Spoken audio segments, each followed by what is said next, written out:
Subscribe कीजिए। अपने आका सल्लल्लाहु अलैहि वसल्लम के करीब आओ।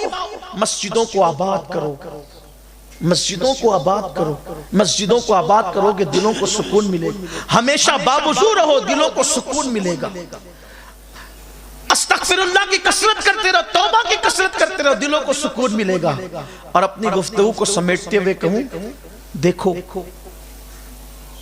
अगर हुजूर के करीब आ जाओगे ना, हुजूर का दामन पकड़ोगे तो दुनिया में भी पुरसुकून रहोगे, कब्र में भी पुरसुकून रहोगे, मैदान महशर में भी पुरसुकून रहोगे। उनका दामन ही ऐसी चीज।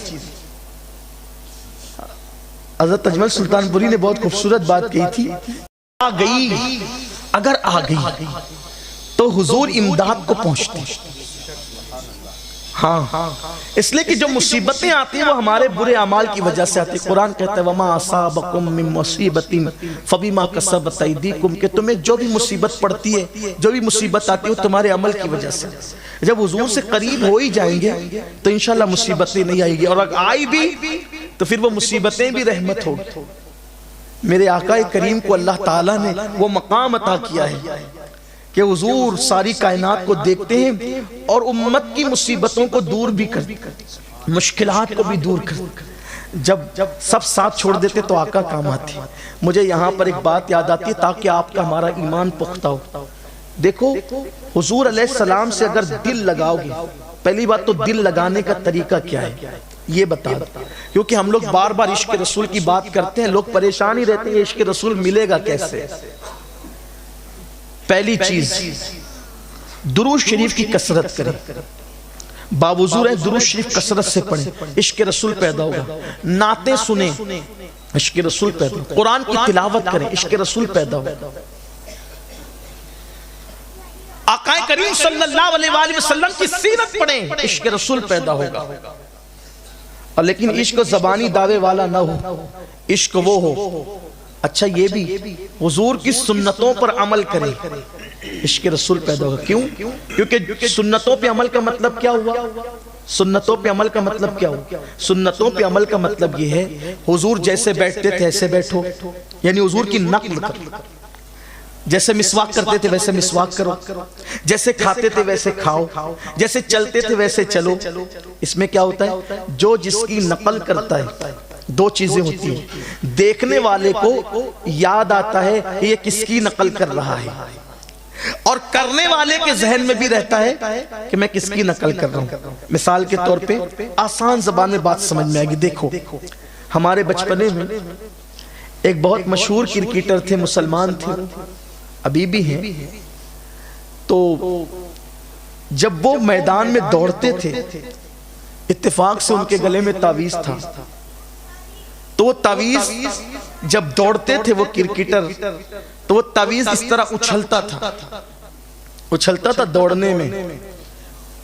तो उस वक्त के जितने नौजवान छोकरे थे जो तावीज के कायल थे वो भी, जो तावीज के कायल नहीं थे वो भी, उन्होंने मौलाना लोगों से तावीज बनवा लिए थे। और वो भी मैदान में यूं ही दौड़ते थे कि वो तावीज उछलता था तो देखने वाले मुस्कुरा के कहते थे देखो ये फलां का स्टाइल करता है, उसकी नकल कर रहा है ऐसा। और भी फिर किसी के बाल उड़ते हैं तो ये भी बाल उड़ाते हैं वगैरह वगैरह। आप बात समझ गए होंगे। तो जिसने तावीज उड़ाने को अपना स्टाइल बनाया, अपनी जिंदगी की पहचान बनाई, तो जिस के गले का तावीज उड़ने लगा दौड़ने में क्रिकेट के मैदान में, तो उसको वो क्रिकेटर देखने वालों को याद आया। ठीक। और ये जो दौड़ रहा था, दौड़ तो रहा था, लेकिन जिसकी नकल कर रहा था उसका तसव्वुर था कि यार वो ऐसे ही दौड़ता है और उसका तावीज ऐसे ही उड़ता है। अगर आप क्रिकेटर की नकल करें तो 24 घंटा आपके दिमाग में क्रिकेटर का तसव्वुर रहता है। अगर आप महबूब खुदा की नकल करेंगे तो 24 घंटा मुस्तफ़ा जाने रहमत का तसव्वुर आपके दिलो दिमाग में रहेगा। और जिसके दिलो दिमाग में इसीलिए तो हुजूर अलैहिस्सलाम ने खुद फरमाया सल्लू कमा रायतुमूनी उसल्ली, नमाज ऐसे पढ़ो जैसे मुझे पढ़ते देखते हो, यानी मेरी नकल करो नमाज में। वो लोग भी कितने नादान है बेचारे जो कहते हैं नमाज में नबी का ख्याल नहीं आना चाहिए, लेकिन नबी पाक कहते हैं मेरी नकल करो। नकल करने का मतलब क्या है? जिसकी नकल की जाती है नकल करने वाले को भी याद आती है और जो देख रहे होते हैं उसको भी याद आती है। तो नबी पाक खड़े हुए तो कयाम हो गया, झुक गए, گئے تو رکوع ہو گیا، پیشانی کو عاجزی سے رکھ دیا تو سجدہ ہو گیا. ادائے مصطفیٰ کو اختیار کرو ہر چیز میں، حضور کا خیال رہے گا. اب جس کے دل میں حضور بس جاتے ہیں، حضور کی محبت پیدا ہو جاتی ہے. عاشق رسول کی پہلی پہچان یہ ہے. بات اختتام کی طرف جا رہی ہے، لیکن آپ کی توجہ ماؤں اور بہنوں کی بھی، آپ سب کی، کہ جس کو حضور کا عشق نصیب ہو جاتا ہے پھر وہ اپنی مرضی نہیں چلاتا، وہ محبوب کی مرضی پہ کا خیال کرتا ہے. محبوب کو کیا پسند ہے؟ صبح فجر میں اٹھنا پسند ہے، تو پھر وہ صبح فجر میں اٹھ جاتا ہے. آج لوگ کہتے ہیں مولانا آنکھ نہیں کھلتی، یار کیا کریں، بہت کوشش کرتے ہیں آنکھ نہیں کھلتی. میں کہتا ہوں اگر صبح جم جانا ہو تو آنکھ کھلتی ہے، صبح ٹرین پکڑنا ہو تو آنکھ کھلتی ہے، صبح بس پکڑنا ہو تو آنکھ کھلتی ہے، صبح نوکری پہ جانا ہو تو آنکھ کھلتی ہے.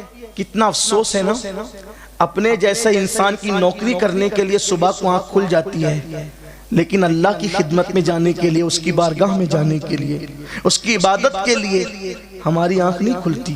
مطلب ہم کیا ہے؟ دعوے بڑے ہیں، دلیل کچھ نہیں ہے. حالات ہم نے کیسے بنا رکھے. آئیے تو حضور کا عشق سب کچھ قربان کرنے پہ مجبور کر دیتا ہے. کمنٹ شیئر ضرور کریے.